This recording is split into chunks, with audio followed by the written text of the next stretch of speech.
Well, good morning and welcome everybody to all the rowers around the world who are joining us for this month's Rowing Chat.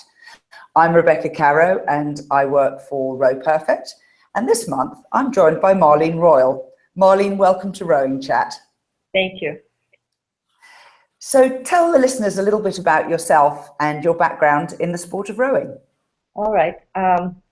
Sort of from the beginning, I started rowing when I was in my first year of high school at a club called Westside Rowing Club, which is in Buffalo, New York, and was on the first women's crew there dating back to 1977. And from Westside, I went to Boston University, and I rowed for 4 years at Boston University, and we were national collegiate champions there and head of the Charles champions in the 8, and I was the captain there in 1985. After university, this is kind of my first post-collegiate career. After university, I spent a couple of years in the national team training system, and at that time, Gordon Hamilton was my coach, who I coach on the same team with right now, back in the 80s. And this is sort of my competitive, I would say my competitive biography, but during that time, I won some national sculling championships and the head of the Charles and some events like that. And I retired when I was 24. But then I went back as a competitor when I was 32 years old after the 96 Olympics when the sport was sort of de-amateurized and the women's lightweight double became an Olympic event. I went back and raced until I was 39 and tried for the 2000 Olympic team. And I retired after probably around 2001 when I was 39 years old. So I've actually never raced as a master all that much, but I certainly could have been qualified as a master. My coaching career actually started when I was in university, and I started coaching one of the very first master's programs in the United States, which was the Boston University Summer Rowing Program. And at that time, BU started a program that was a recreational instructional program for masters. At that time, there was no other program like that on the Charles River. If you didn't belong to a club and know how to row, there was no one who was going to teach you how to row in 1982. So that was how I started my first coaching career, right after my first year of college. After college, I went up to Craftsbury, Vermont, to Craftsbury Sculling Center, and because I was primarily interested in sculling and I was primarily interested in coaching adults. And I moved up to Craftsbury and spent 20 years in that program until 1986, and some years as the associate director. And from that program, I moved down to Florida Rowing Center and was the head coach at Florida Rowing Center for 4 years. And then passed that on to Gordon Hamilton because my husband and I moved back to Western Canada. So now I'm associated with the Florida Rowing Center team, which is Gordon Hamilton, Larry Gluckman, Harvey Rubenstein, and Cindy Schertz, and we work together very much on the same page technically and coaching single sculling here. My professional education is in physical therapy, occupational therapy, and massage therapy. So that's my primary background as in my formal education. But I did all that because I really wanted to coach rowing. So here I am, and I do a lot of online training programs as well as private camps and some sweep camps, but I primarily focus on sculling. Fantastic. What a great resume, and how wonderful that you were able to head off to the Olympics. I have always felt that that's such an achievement, and that for lightweights it's more challenging because there are fewer seats available. Now, in our preparation each time for Rowing Chat, we invite listeners who book themselves tickets to send in questions. And this time, we have been swamped with one question written in several different variations. And the question is, how should masters train? Should they train as hard as younger athletes, or should they allow more recovery time between training sessions? So this is a biggie, and we have Paul Freeman, Stuart Harrison, Anthony Stokes, Becky Robinson, Michael Palmersuk, Damien DeLeek, Janita Ridling, Donna Dumont, Jean Wilgers, Elizabeth Kowalke, Dick Moores, and Linda Lewis. Lots of variations on the same question. So I know you're ready for this one, Marlene. How should masters train? Well, masters have to work just as hard as everyone else does, and meaning in the sense of training intensities. You, as a masters athlete, you still have to vary your intensities, whether it's balancing high intensity interval training with your low intensity recovery work and technical work. You still have to include all the variants that younger athletes include in their program. And if anything, as you age, your VO2 max becomes a much more important factor in terms of your performance. So we're going to see some differences if we're talking about recreational athletes for fitness and masters athletes who are in a very high competitive class, or even what I would call now an elite masters class. If you're looking at racing, you absolutely have to include interval training, and you have to include peak power training, and you have to maintain your high-end fitness, and that's easy for a lot of people to lose after a number of years. But you have to include that to a certain degree. To what degree you include that is going to depend on where you're starting from, how experienced you are, what race distance you're racing, head races versus sprints. But what we change is precisely the volume or the recovery. So, you may, for example, we can take a workout like 5 times 5 minutes, which many rowers have done for their entire lifetime. When you're a high school student, you recover from that in the evening. When you're a college student, you recover from that the next day. When you're in your 20s, you recover from it in about 36 hours. When you're in your 30s, it now takes you 48 hours to recover from the same workout. So you still have to do the equal amount of work, given your fitness level has prepared you to be able to do that. But you do have to allow more recovery time, and how much recovery time depends on what your base aerobic fitness is. The better your base aerobic fitness is, the faster you're going to recover, and that's the main goal of long and low distance. Besides technique, it's to develop your recovery ability. But really, you have to do everything that everybody else does. You just have to be a little smarter about it. So that's fabulous advice. Now, from the questions we actually got, Marlene, some people were coming in and saying, I'm over 60. Some people were saying they're 32. How should people judge for themselves whether they're at the 36 hours, the 48 hours recovery? Well, I think that from my experience working with masters the past 20 years, I noticed that there are kind of two real markers as far as age is concerned. And one is when you turn 50, your body changes in various ways for both men and women, and one is when you're 70.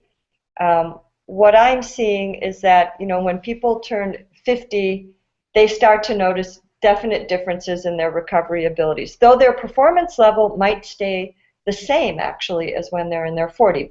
But recovery changes, metabolism changes. When the 60s are a relatively stable decade, so everybody has that to look forward to. People seem to be able to maintain a very similar level of performance into their 60s that they had in their 50s. But when you turn 70, the body becomes a little bit unpredictable, not so much in the performance level, but how you're going to react to workouts. You might find you need 2 days recovery time, or you might have to go to something like, instead of a 6-day week where you have 1 day of rest, you might have to go to a 8-day cycle where you rest every 3 days. To be honest with you, it's so individual, depending on again, a person who's been rowing all their life is going to have a very different baseline than somebody who started rowing in their 60s, even though they may be a very talented athlete. So always I say err on the side of conservatism and don't push. And when in doubt, rest. That's what we always say. Because quality is always more important than sheer quantity. And I think as you have to limit your volume of training, or you can't continually increase volume even if you retire, quality is always the first standard. So if you notice you're getting tired during a training session, that might be a clue that maybe 1 hour outings are too long for you and you should come in after 45 minutes.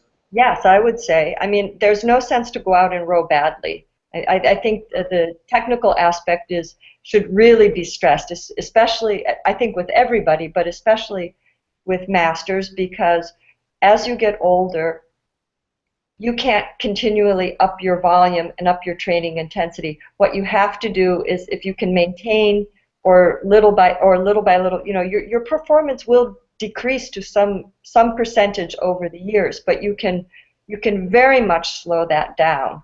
It's not a given that it even has to happen. And there are people who are maintaining. I've seen sometimes if we take, say, an erg score, for example, their ergs don't start going down until they're 72, and for 15 years they've maintained within 5 seconds of the same time. People who have been at very high fitness levels most of their life, but always quality is absolutely paramount, because if you can't add more training time, you can always spend time learning how to row better. And that's where I think the technical shift becomes very, very important. Fantastic. So that's great advice. So beginning to understand how we train, you've already mentioned technique and its importance, and knowing the stable of coaches you come from. I'm guessing that this is a very hard and fast rule. We've got to row well. We got a question from Jean Wielgus from McKinleyville at the Humboldt Bay Rowing Association, and she asks, are there certain drills you recommend for masters?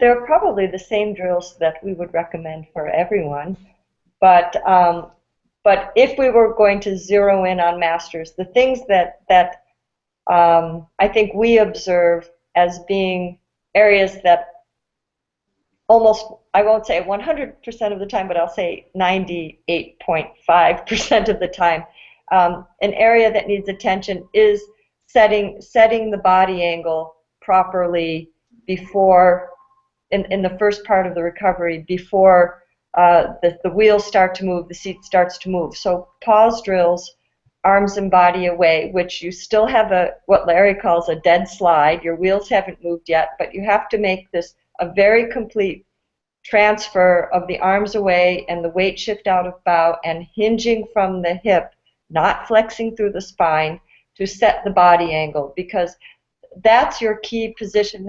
You have to have that position before you can even begin to approach the entry or think about even improving the entry. So if I had to tell any rowing student one drill to remember, if you don't remember anything else, is pausing arms and body away, because you can use this drill for about 70 different focal points, depending on what you want to focus on, whether it's hands away, whether it's keeping your weight over the handles, whether it's posture, complete shift out of the body, making sure that you maintain your body angle moving into the stern. If I had to put one kingpin, that would be it, but there are plenty of stationary drills for just good blade work as well. That's fabulous advice, and I don't think it just applies to masters. From my own observations, you are 100% correct. Everybody needs body angle. So. Interesting, the other thing that I noticed, particularly with masters rowers, is in the power phase, they fail to use their backs to add to the boat speed. So you see a strong leg drive, a strong arm draw, and I don't see a back engagement. Is that something you've noticed as well? Yes, I would put that in the category of not really understanding drive suspension.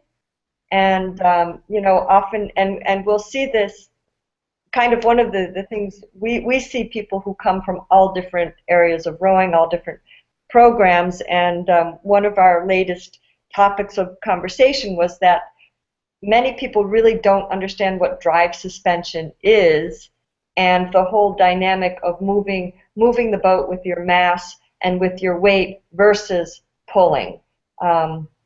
I know in my coaching, I always try to put everything in the context of a push and keep everything out of the context of a pull, because a pull is a disconnect. It's a disconnect from the water, from the structure of the boat. One of the images that I actually used this weekend with a very, very powerful athlete, but wasn't getting the image of what is drive suspension. And what I told her to do, I said, try to imagine that you put your feet against the wall and your back against a refrigerator, and you're in a compressed position. Now push through your hips and move the refrigerator. And you wouldn't quote hang in that position. You wouldn't overstretch. You would just simply try to connect through your core and move the mass of your body and the boat. I think the amount of swing isn't so critical compared to the fact that the mass is connected in that there is some swing. It doesn't have to necessarily be a lot of swing, but it just has to be there. That's how I would approach it. But that all stems back to establishing proper posture and body angle through hinging at the hip. If that doesn't happen, the swing can't happen either. That's very clear, thank you.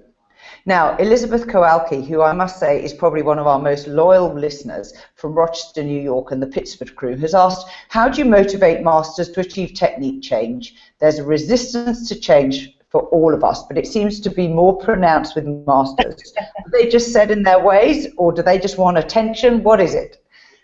Well, first of all, I think, especially in a rowing population, your masters rowers are often quite accomplished professionals, and sometimes they don't always think that, okay, if you have someone who's a neurosurgeon or a hand surgeon or a lawyer, they don't necessarily. I think sometimes the coach has to draw the connection between, listen, it took you X number of years and this much study to learn how to do this skill. It might take you X numbers of years and this amount of skill to learn how to do it this time. That's one. Sometimes people think they can just get in a boat and they can just do this. They don't understand that there's a process that actually takes quite a long time. But I think that there could be other issues. One issue could be, and I've encountered this in the past, that athletes have a certain coach and they don't have confidence in the coach. So coach credibility, I think, can be sometimes an issue in these programs where you might have a master's boat of older people and perhaps they have a very young coach, and maybe they don't take seriously what that coach has to say. So I think sometimes that could be a barrier. I think sometimes they just want to go out and row hard, and it doesn't really matter to them, and they absolutely have the right to do that. However, I think if you're in a competitive mindset, I think that there is a huge growing field of masters going into their 60s and even into their early 80s who are getting more and more coaching because they're realizing that the way to get better is to row better. So there certainly is that category, but it's going to be their decision, and it's not an easy one to deal with. But I think as a coach, you can't impose that on them. You have to ask them, what do you want out of this, or maybe there's something that they can tell you rather than the coach coming down from the coach. Maybe it has to come up from the athletes and say, well, what is it that your fore thinks it needs to do to get faster, and maybe approach it from another end. But That's I think great advice. so. So moving on to the Grateful Oars Rowing Club, which is the most marvellous name, Dick Moores from Potsdam in New York has asked, do older rowers usually have balance issues? What do you suggest they do to improve their balance if it is a problem? Do you think he means balance issues in the boat, or balance in their own vestibular system on land?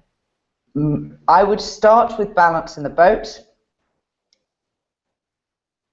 Well, there's a fairly easy solution for that, we think. And I know you're familiar with Gordon's work. The way that we teach stability, we don't talk about it in the sense of balance at all.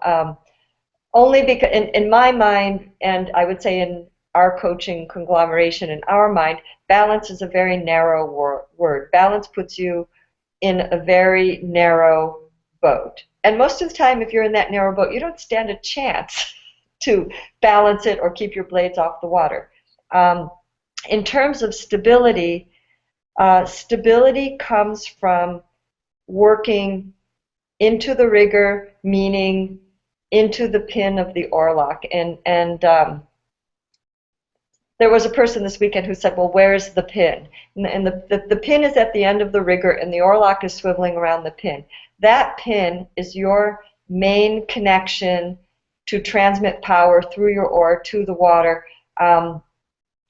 Your body weight and support has to be into those pins at all times whenever you're in the boat. And so balancing a boat, or stabilizing, I would define it as keeping your riggers level. So the boat has to maintain level riggers to create a platform so that the blades can be carried off the water. And the coach Steve Fairburn from Cambridge, back at the early part of the century, he said, every man is responsible to keep his rigger down. And when a boat is down to starboard, port side has to exert more pressure into the port side pins. If the boat is down to port, the starboard oarsmen have to exert more pressure, and this is pressure outward towards the blade. This isn't changing the height of the hands.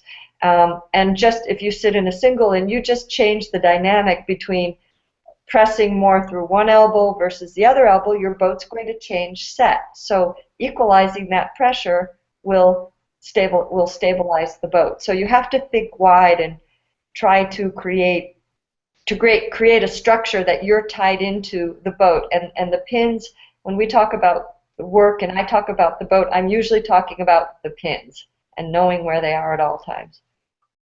So Dick, I hope that answers your question. If it doesn't, get in touch with me and we'll go back in with a supplemental. One word about Steve Fairburn. If you are interested in how he, as probably the preeminent coach of the early 20th century, how he taught, all of his books have been reproduced and are now available in PDF or Kindle format on the Row Perfect store or in the Amazon store. And that's thanks to Peter Mallory, who was a dedicated editor to help us do that, and it's Row Perfect who has published those. Now, moving south to Fort Lauderdale and Hollywood Rowing Club, Linda Lewis is asking, tell us how to get that beautiful release. Linda's precious. Well, release timing is a very big issue, obviously, in technique, though I would say it's often not paid attention to enough. First of all, if most competitive rowers' goal is to go faster, and my premise is the first way to go faster is to learn how not to slow down. The next level of going faster is to perfect your entry timing. Where the majority of rowers lose their speed is right at the release point. And the release point is simply a transition. The boat, in terms of the boat speed, the boat is moving at its highest speed from the release to the moment that you establish your body angle. So that quadrant of the stroke is where the boat is at its highest speed. So as a mental picture, think of the release as releasing the energy of the drive. The release is a very finite point. It's not a little bit flexible, like entry timing can be flexible. As you rig differently, as you have different stability, you can get a little bit more angle as you change various things.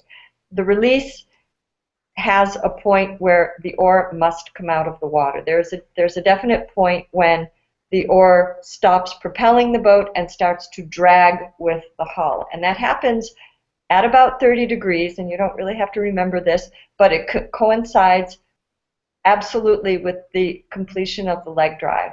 So if you look at any video of any rower, the moment you see their legs go, knees go flat, their blades are about halfway out of the water. And they haven't even begun to think about the release at that point, but the blades start releasing. They're designed to do that. So to answer Linda's question, what is counterintuitive about the release is that the blade still has to be under pressure when you initiate the release. If you wait too long, the pressure comes off the blade, which means the blade has just started dragging with the boat, and it moves into new water, and it loses that stability that gives you the ability to just slide the blade out. You have to have pressure on the front of the blade and the cavity behind the blade, as well as your weight behind the handle, in order to press down and extract the blade. So you will never take the blade out too early. Everybody says, how is that possible? But it will never happen. If you just take it out a fraction earlier, you'll probably see a really difference in the dynamic of how the blade moves away from you. I think the main thing with the release is that it's a very dynamic motion. If you feel like you have to do it, you're probably a little bit too long. It shouldn't be that much effort. So there you go. And Linda, if I was to add a tiny little thing, I would say experiment with the timing. Try releasing 2 centimeters in front of your body, 3 centimeters in front of your body, 4 centimeters in front of your body, and then work back and shorten it and find the place that feels best to you. Yes, I think you have to coordinate the release timing with. I know we tried to coach the completion of legs, body, and arms all at the same time, so that the drive and your mass is completing the motion when the blade is coming out of the water. And everybody's timing at that second part of the drive is a little bit different depending on their arm length and their swing and their torso. But the goal is to complete the length of the stroke but not fall off the back of the seat, and maintain a little pressure on the blade and push into the pin when you want the oar to come out of the water. And it will.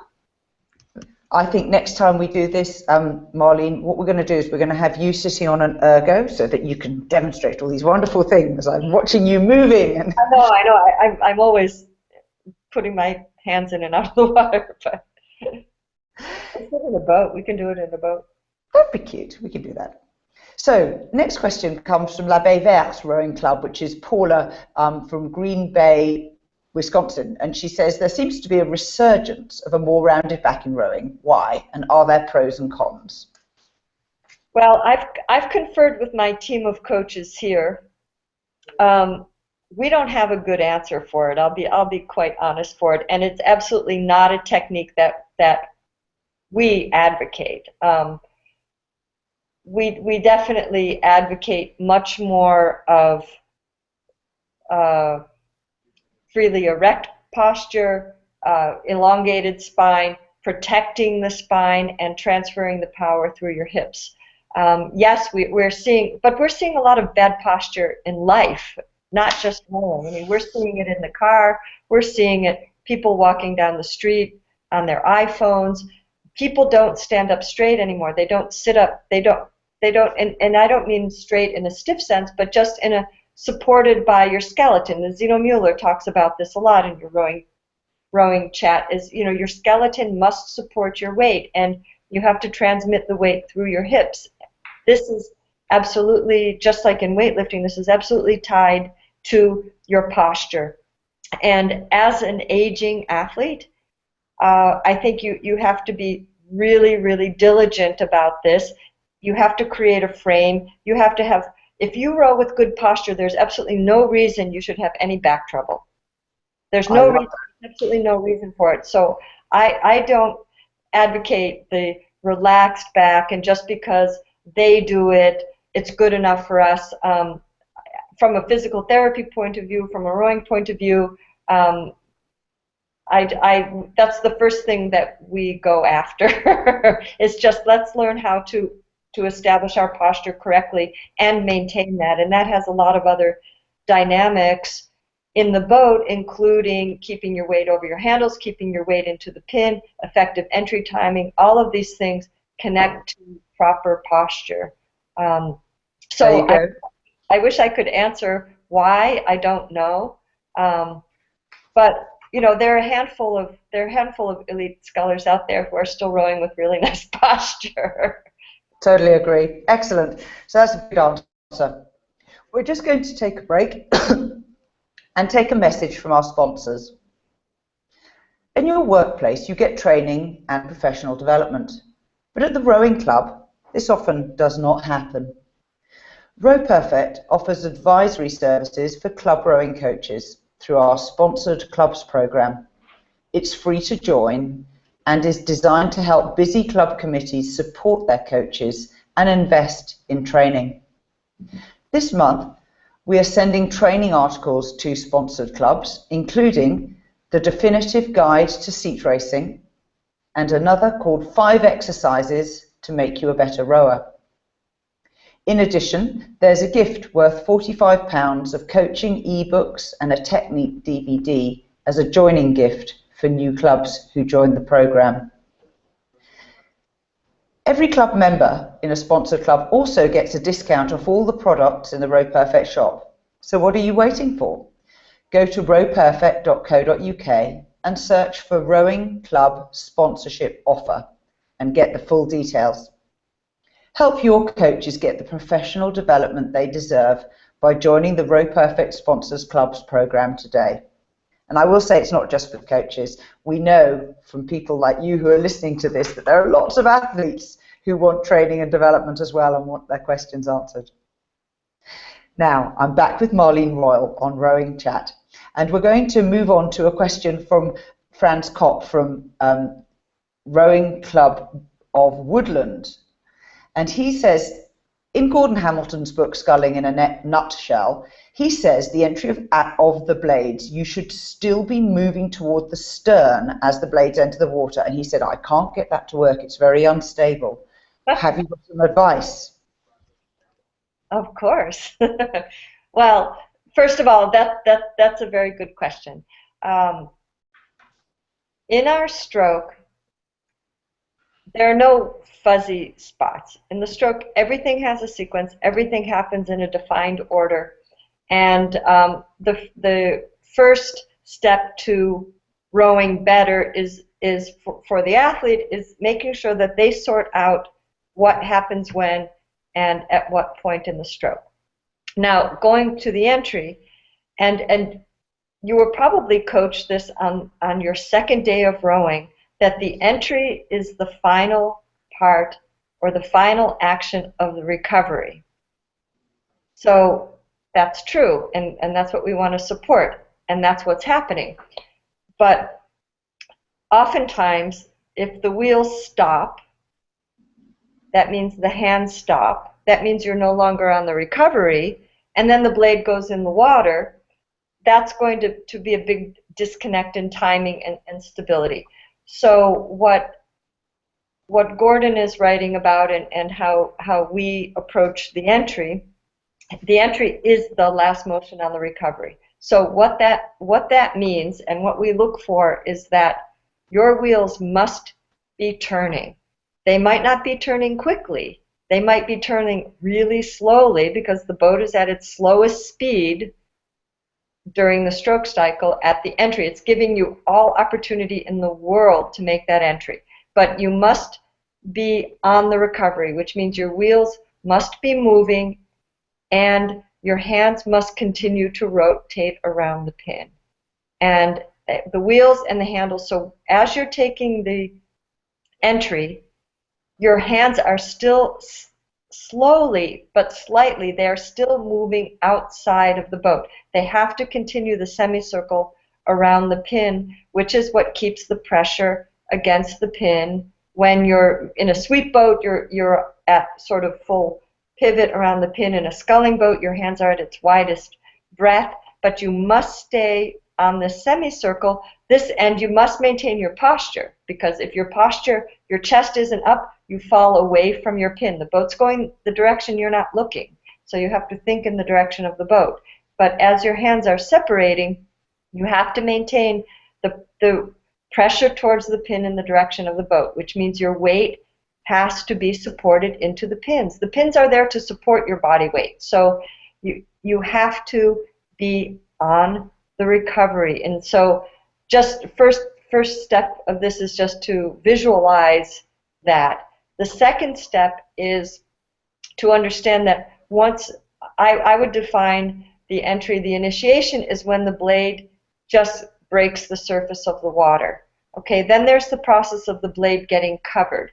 As the blade is getting covered, you have to release a little tension on the hands, and you have to slightly continue your compression, ever slightly. It can be just a little bit, but it has to be there, because the boat is getting pulled. The blades are being drawn in the water. It's drawing you towards the finish line. When the blade gets loaded, the blades are going to start to swing around. That's the beginning of the drive. So even if you can't do it right away, you have to mentally understand the difference of the dynamic of the entry and the covering of the blade happens on the recovery. So the hands are slightly moving apart. The drive begins when the blade begins to swing around, which means in a sculling boat, the hands start to move together. So those are two very important differences. And if you get the handout that we sent out, there's a drill called the joy of backing, which exactly reinforces this feeling that you back and slightly change direction, keeping the blade square in the water so that you can feel the difference of the pressures, and you can feel the handle. The handle will actually stretch into your fingers, and the handles will initiate the movement when the drive starts. So a good sculler is going to feel that in their hands before they feel that in their feet. Great. Now, Marlene, I'll organise how to get that handout for everybody who's listening with you afterwards. Just another catch question at the same time from Terry Gibbons of Kidderminster in Bewdley Rowing Club in the UK. He says, I can't get to full reach because I can't compress my knees as well as I used to. Suggestions?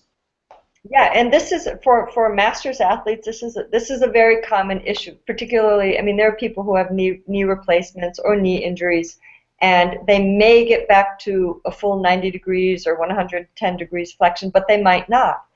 So the way that I would approach that is, the first thing is to adjust your rigging, and whatever you have to do in your single, rig your boat so that your hips are through your pin when you're placing the blade in the water, and make sure that's the case. So you have to be rigged through the pin. Otherwise, you're not going to have the right sort of biomechanical configuration. So that's the first thing to check. The second priority is establish the body angle and the angle of the hips and the angle of the back correctly. Don't sacrifice that for compression, because if you compress but you have no body angle and your hips are too far under your shoulders, you are not going to be able to get any drive suspension like we were talking about earlier. The only way to get drive suspension is to have the proper body angle and the proper angle of the pelvis so you can drive through the hips. If you have limited flexion, you may have to, as I said, you have to adjust your rigging. You may have to row a little bit higher stroke rate. That's all right. But I wouldn't give up the mechanics of the body angle and the hips for the compression. You know, to some degrees you have to live with what you have, but But if you go too long or you swing too long, then what's going to happen is you're going to fall off your pin, we call it. You're going to disconnect your weight, and your weight's going to be collapsing in the boat, and then the boat won't be buoyant. So I think it's better to work in a shorter range of motion and train yourself up to a little bit higher frequently, but in a proper context, even with a little bit less flexion. Brilliant. Now, you talked about driving with the legs and driving with the hips a lot. Just one point of clarity for Paul Arnold in Thames Tradesmen's Rowing Club of London, UK. He says he's struggling to master this. You mentioned the mental picture of pushing the fridge. Is there anything else you recommend for Paul? Yes. And again, this is a point that it's a very common technical focus. There's a difference at the initiation of the drive. The body angle has to stay absolutely stable. So if we go back and we kind of review our stroke cycle, once you establish your body angle, arms and body away, before your seat has started to move, once you establish that angle, you maintain that angle into compression, and you maintain that angle as you initiate the drive. When you initiate the drive off the balls of your feet, or we can even say a little bit on the inside of the balls of your feet, you also want to get your heels down relatively quickly so you're on your whole foot. The moment your heels go down is the initiation of the swing. And these two parts of the sequence can be very close together as long as it is a defined sequence. So as a mental picture, there's a difference between lifting your body away from your thighs and pushing your thighs away from your body. So as you're initiating the drive, keep the same relationship between your shoulders and your hips and push your thighs away from your body. As soon as you feel your whole foot is on the foot stretcher, then you can bring your swing into it relatively early. This takes a lot. It takes a lot of discipline, but this is one of the things you can do on the Row Perfect. You can get on a stationary machine, and you can practice this just one single drive at a time, and it takes a good mental picture of stabilizing this body angle, but you have to separate what the upper body is doing and what the lower body is doing, and make sure that the sequences are different. Paul, I think you should invite Marlene over to London. I think a trip is called for. Now, we have a couple of questions that are very interesting from Felicity Bartram. She's from Wallingford in the UK at the Thames Valley XC Skiing Club. Do you have any advice for female masters athletes for training through and managing the menopause, particularly those who have severe or are unlucky in their symptoms? Well, all women are affected differently, and I have to tell you that sometimes I wake up in the middle of the night and I'm worrying about my 50-year-old age group masters women, because not only are they dealing with a lot of body changes, they're also the most fiercely competitive group on the face of the earth. If I had to identify one age group, it's the 50 to 59-year-old group. They're also taking care of children and husbands and parents. I mean, they've got it all. This age group's got it all, and they race their hearts out.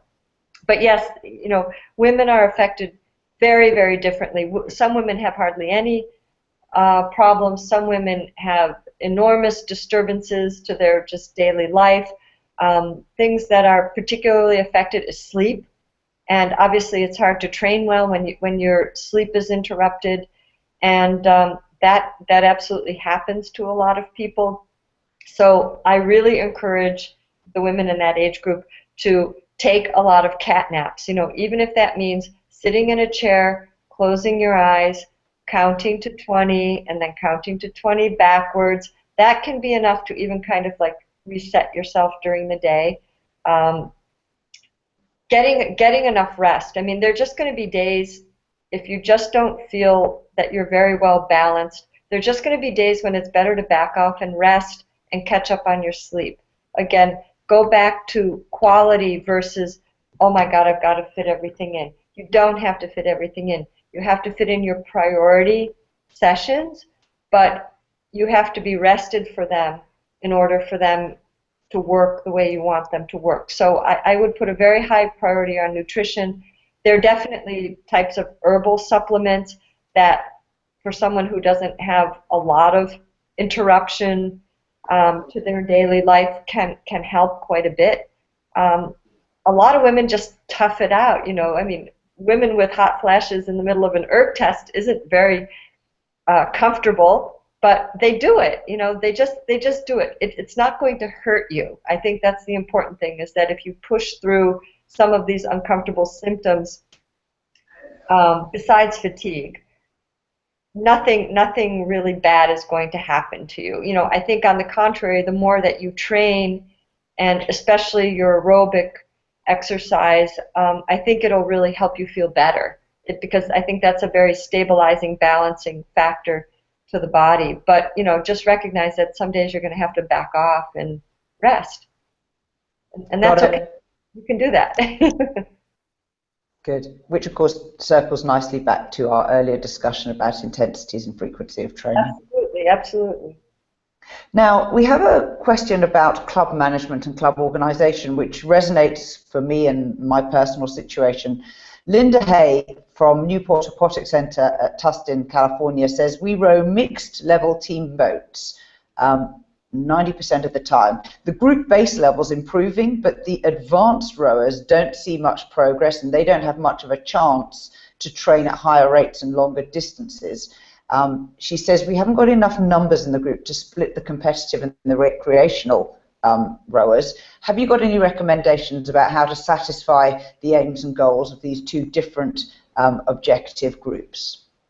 Well, I think that's a very common problem in a lot of competitive programs. I would say I don't personally coach in that type of a program, but I certainly do group programs for clubs that have that type of situation. And we have there are two different worlds. One world is ergometer. She's in California, so they row all year round. But there are clubs that don't have that luxury, and sometimes they're off the water, sometimes they're on ergs. I would say, if you have a phase of, for kind of as a wide answer, if you have clubs that have a phase of the year that they have erg training. Erg training can be specified for each individual based on a performance test. They can know their own individual paces. And I know when I write programs for groups like that, we often have that situation. So I write a this is the full workout, and this is the way to modify that workout if you're not quite up to that level, or they don't really want to train that hard. So, you know, for one group it might be 5 times something, for another group it might be 3 times something. So on the erg category, I think you can modify that. On the water, it's a little bit harder, obviously, but what I would try to do is kind of define it. I mean, I don't know how practical this is for Linda's group, but what I would try to do is define that the coach is having a practice with a competitive group. Maybe they don't have an 8, but maybe they can row 2 pairs. Maybe they can row 2 doubles. But those people want to race, and they have to be given some practices to feel like they get something out of the workout. Otherwise, they're not going to show up every day. They're not going to show up just to row with other people nicely on the water. That's going to get boring for them. And at the same time, the recreational people don't want to be intimidated by the competitive people. That's okay too. Maybe there's a way to say, okay, coaching is for this group today. And then maybe you have a third day. I don't know. Again, I don't know how practical this is given how the club is organized. But maybe there's a day when we row together. Like there's a club in Oregon where they have a fixed period of time of 4 weeks or 6 weeks when the experienced people row with the novice people. So the novice people get experience with them, and they help bring them up. And then they can decide where they want to go. Or a model like the national team in New Zealand, where you've got everyone training in one training center, and the juniors see how the senior people train, and they motivate each other. They encourage them to do their best. They encourage them to do their best. I would try to split into more small boats to give the competitive people a chance, and with regattas, mix events. Give that competitive for their race, and then have an agreement that everyone's going to race in the mixed state to bring up sort of the spirit of the club. I think that's marvelous, and what you've said is absolutely on line with what we have in our club. For what it's worth, you're right, at the regattas, everybody gets to pick one race that is their number one preference, and we try and facilitate that. And it's hard. It's hard. You have a lot of different, and rowing is a very social sport at the same time, so it's hard to balance all these needs. But I think you have to take care of the competitive people to a certain degree, because if you don't, they're going to leave. They'll leave. They'll go somewhere else. But sometimes if a club goes on a group training program, what's interesting about that is, though, even though they're not like competitive, they start seeing like, well, I'm on a business trip, but I know what everybody's doing today, and I know what everybody's doing today, and well, I want to do that too. And you see people get motivated internally when there's a defined training program. It can be very simple, but I think if a club puts that out, people will like that, and people who travel on business like to know what everybody else is doing, and if I find an erg at a gym, I want to do that too. So that's a big morale booster, regardless of what they actually do. They know it's there. They're know like, oh, everybody's doing 1 minute pieces today, I better do them too, so they figure it out. Great. So Linda, if I was to add something from my own experience, we agree that Saturday mornings is a session, we call it a jamming session, but it means everybody mucks in with everybody else. We fix up the crews in the boat shed when we see who has arrived, and the understanding is that that is when the beginners row with the more experienced. Having said that, the other sessions that we know we can mix people up really satisfactorily is doing power strokes on the water. So the more experienced people are strong enough to row powerfully with maybe half of the crew rowing, they can do pulling along, 2 or 4 people pulling along another 4 and an 8, and then you can join in with the less experienced people, and they both get benefit. Now we have a couple of questions with regard to weight training and nutrition, which I'm going to bundle together here in the interest of time, because we only have 8 minutes left. John Kirvin from Runcorn Rowing Club in the UK, and David Curry from Pennyroyal District, which is Lake Colac Rowing Club, and Paul Arnold from Thames Tradesman, all asked, what's the best strength training, and can you build muscle strength as you get older?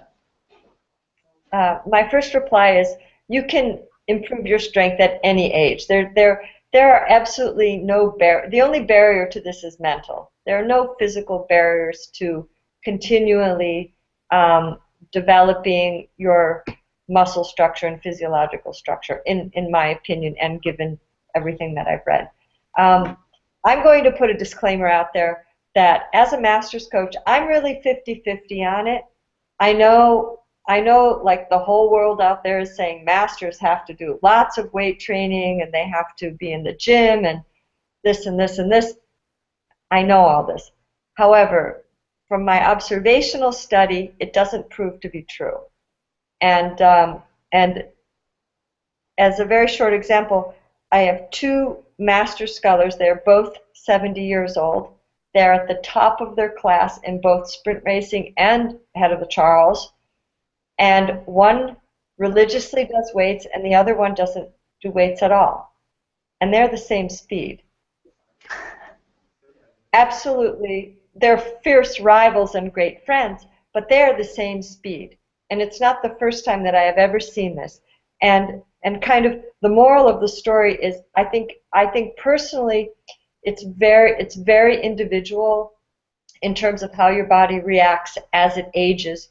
For some people, weights, well, strength training is important. I mean, I'm going to underline that it is important, but there's lots of different types of strength training. But in terms of weights, the recovery factor can be really big.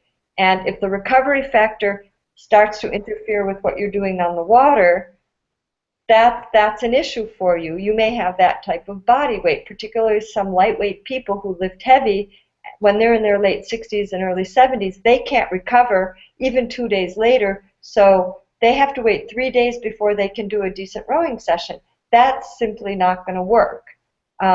Or they think I retire and I'm going to do more weights, they add it in, and they get slower. That's what's happened in numerous cases.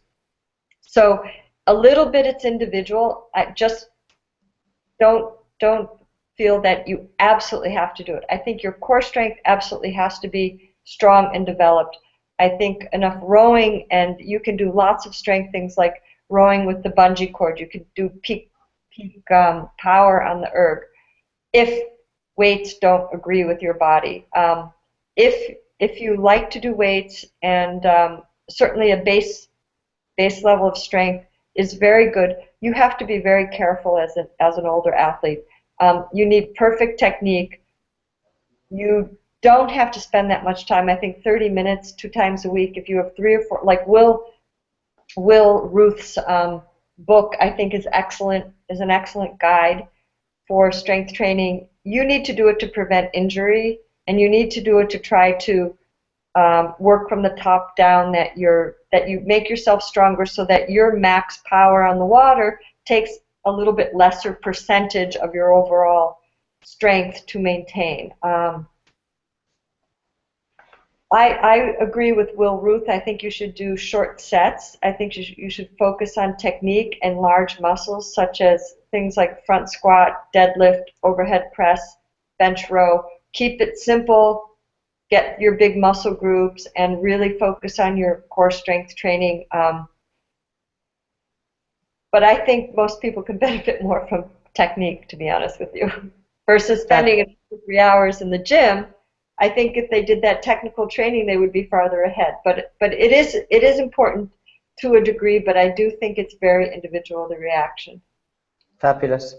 Now we're moving on to a group of questions which are about ergo training and heart rate. Carol Mills from Champion of the Thames in Cambridge, UK, and Nicholas Young from Sons of the Thames in London all ask, do erg training programs designed for masters differ from younger ones? Because as our maximum heart rate comes down with age, do we need to be training at a higher percentage of our maximum? E.g., if the standard is 70%, should we be at 80%? And Nicholas says, how relevant is the heart rate maximum formula versus what the heart rate is that I actually achieve? And by formula, I think he means 120 less your age. The cookbook formula. Heart rate is pretty much irrelevant unless you connect it to a blood lactate test. So nobody, I mean, there are very few people who know their true max heart rate because you have to be pretty motivated and pretty experienced athlete to even go there in an erg test to get to your true max. Most people, unless they're really experienced, can't even get there. I don't use heart rate training at all. I do everything by performance paces based on a 20-minute erg test.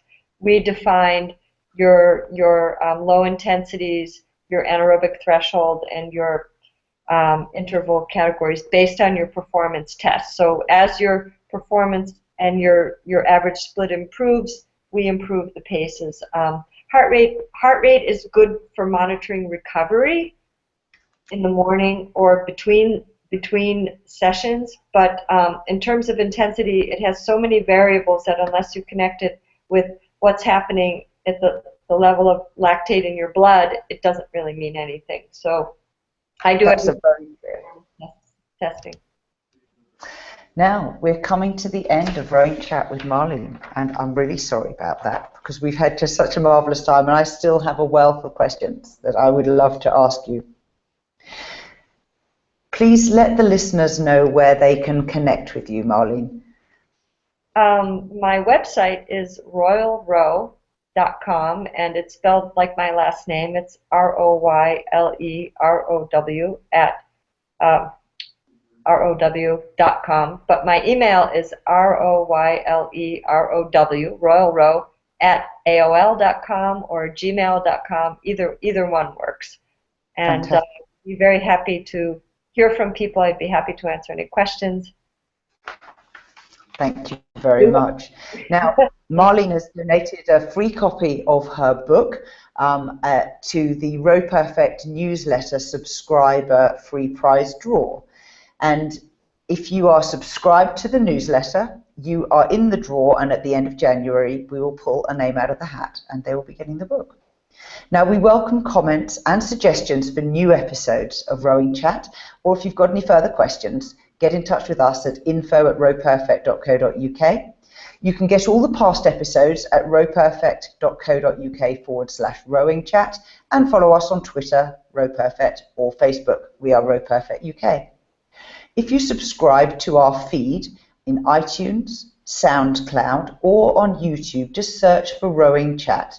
And if you've enjoyed this episode, please give us a review and share this with your clubmates, which will help other rowers get more enjoyment from rowing. For more information about Row Perfect UK and its educational services for coaches, coxswains and athletes, go to rowperfect.co.uk. And thank you, Marlene. Thank you.